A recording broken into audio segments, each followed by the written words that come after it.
Ang dami kong kagat ng niknik, everyone. Ayan, oh.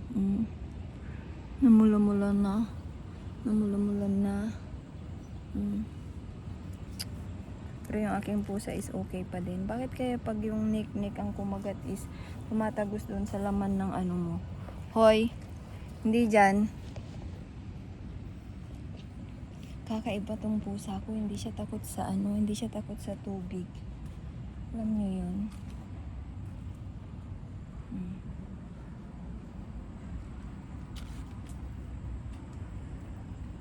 Umiga na siya sa tubig kaya basa na siya.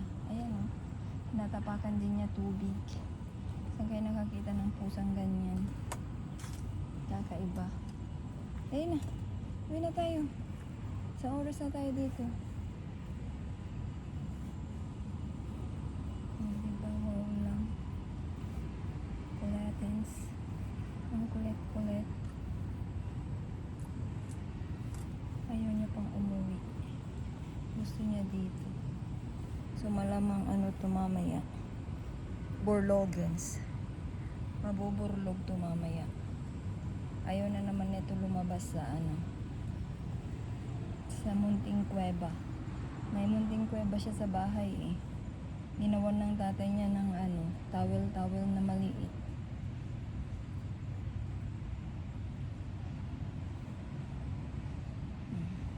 Diba? Sarap buhay ng aking pusa.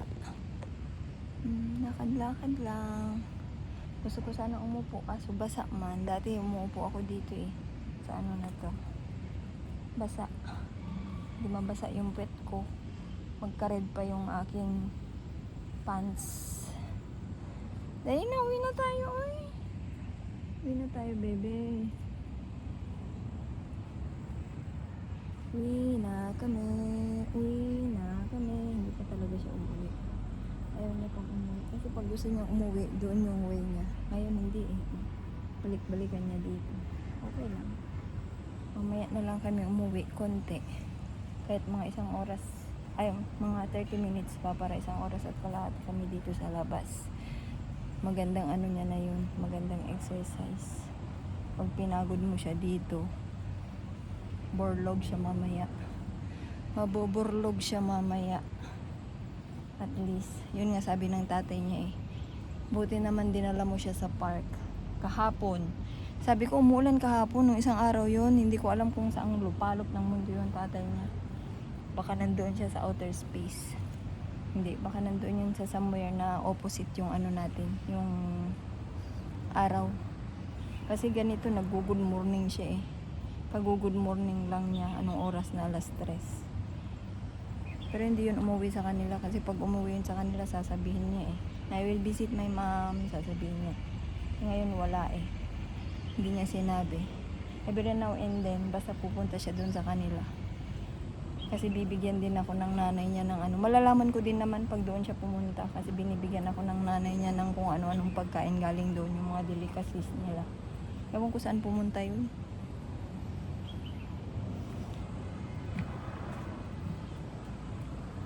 Kung sa Pilipinas naman, inuwian din niya ako. Sabi niya, anong gusto mo?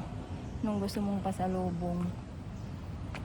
Wala namang alam puntahan sa Pilipinas yun kung hindi sa Siargao kasi mahilig siya sa surfing. Yun lang naman ang alam niyang puntahan. Hindi rin niya masyado fan sa El Nido or sa Palawan. Mostly na pinupuntahan niya talaga Siargao.